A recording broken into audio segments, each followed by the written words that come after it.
dzień doberek, kochani. Wysiana papryka, wysiane pomidory. Jeżeli sądziliście, że to koniec wysiewów na luty, to mam niespodziankę. Ciąg dalszy wysiewu warzyw w miesiącu lutym 2024. Właśnie w tym odcinku. Zapraszam serdecznie.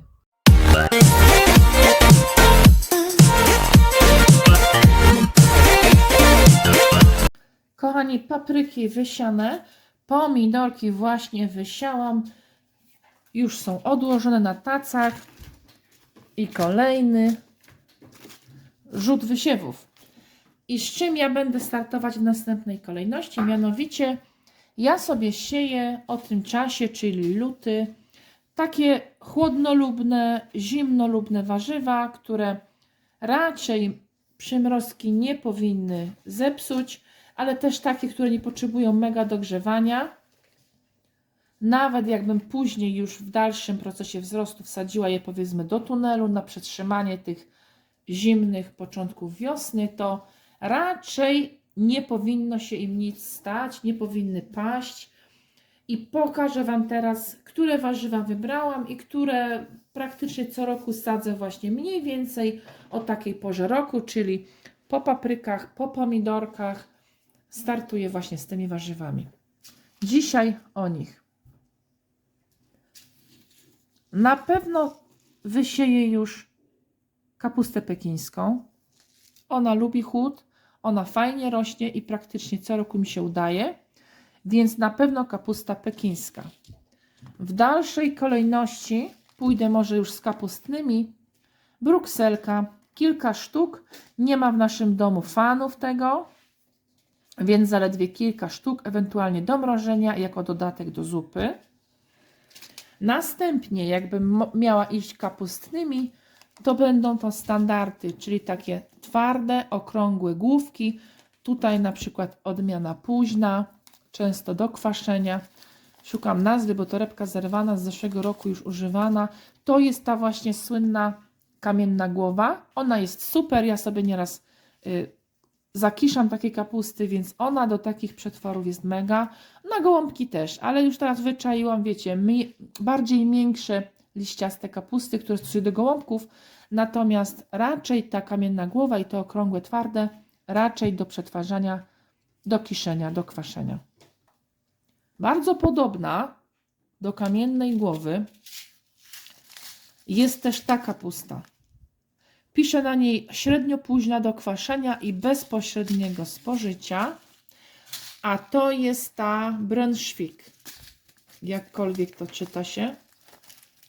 Bardzo podobna, zobaczcie. Inna odmiana, ale ona jest bardzo podobna i jak sobie sadzę, to te dwie bardzo lubię i te mi się raczej udają.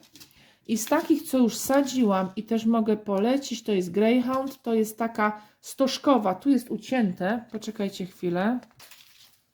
Nie znalazłam całego opakowania, żeby całą pokazać, ale to jest taka stożkowa, szersza u dołu i idzie w szpic, w stożek ku górze, tak zawijają się jej liście. Natomiast jeśli chodzi o strukturę liści, to one są też twarde, zbite, ale wydaje mi się miększe i szybciej się gotuje, jeżeli przetwarzacie ją. Ta kapusta tutaj w Szkocji bardzo się nam udaje, bardzo ją lubimy. Szybko w ogóle, jak robię bigos i takie rzeczy, że muszę kapustę gotować, w daniach na przykład jednogarnkowych, ona bardzo szybko mięknie i pyszna w smaku. Standardowy smak kapusty, bardzo lubimy tą odmianę, więc tą odmianę sobie też wysieję. I na koniec z kapustnych zostawiłam kapustę, która nazywa się Golden Acre i to jest tutaj zakupiona kapusta. Wizualnie bardzo mi wygląda właśnie na te standardy tych polskich kapust. Tutaj jeszcze w nawiasie, może komuś się przyda, pisze Primo 2.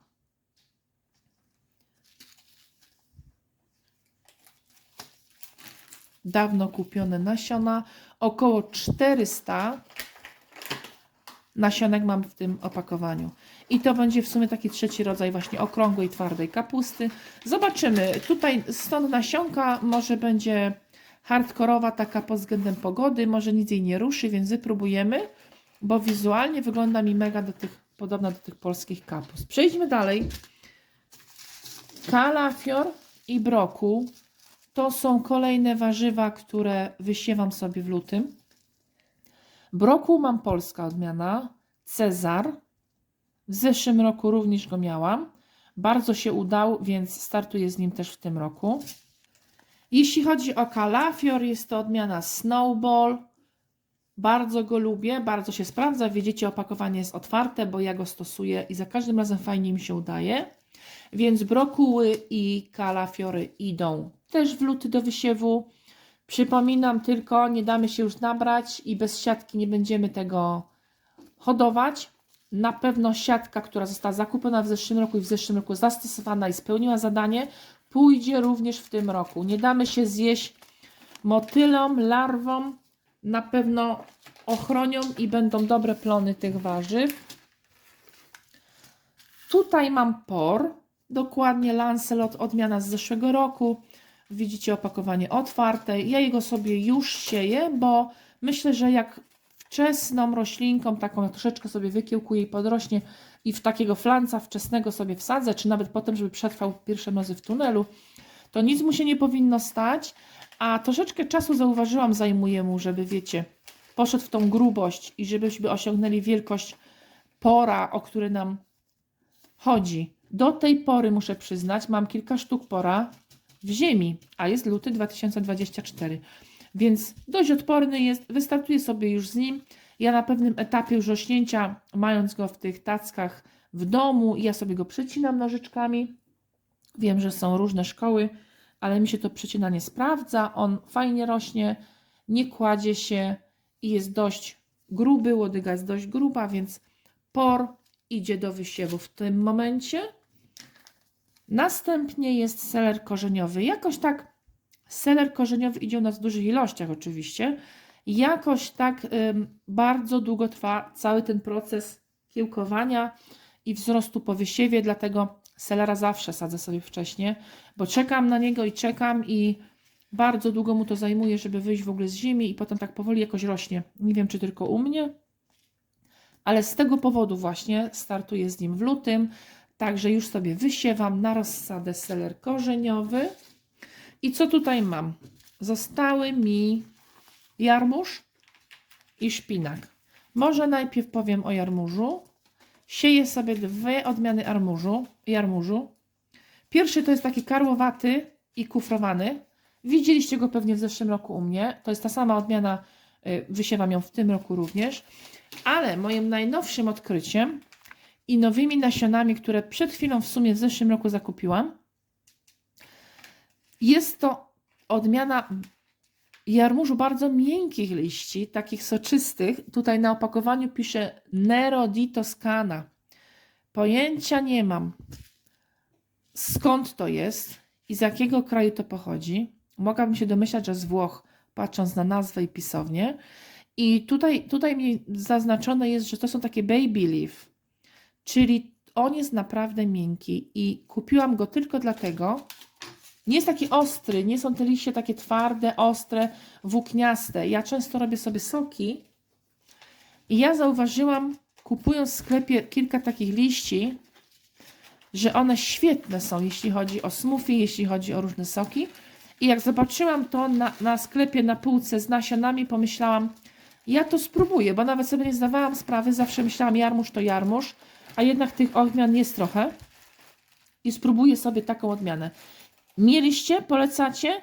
Napiszcie proszę coś na ten temat, bo w tym roku tą odmianę ja sobie sieję pierwszy raz. I na koniec zostawiłam sobie szpinaczek. Szpinaku ci u nas dostatek. Zauważyłam, że mam multum tych nasion szpinaku. Szpinak jest duży. Szpinak chyba każdy uwielbia siać, bo nasionka są strasznie duże i nie giną w paluchach, jak się je rozsypuje. Nie trzeba żadnych pincet.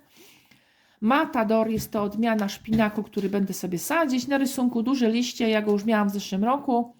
Jeżeli zależało mi na bejbikowych, takich mięciutkich, małych, drobnych listeczkach, no to już w pierwszej fazie tego wzrostu ja sobie uszczykiwałam troszeczkę do potraw, do jajecznicy, do różnych na świeżo jedzeń. Natomiast jak chcecie poczekać duży, no to te liście oczywiście będą większe. Ale jest to miękki szpinak, nie był włóknisty, więc w tym roku Matador szpinak sadzimy również. To są wszystkie nasiona, które sadzę na rozsady jeszcze w lutym 2024. Zaczynamy zabawę.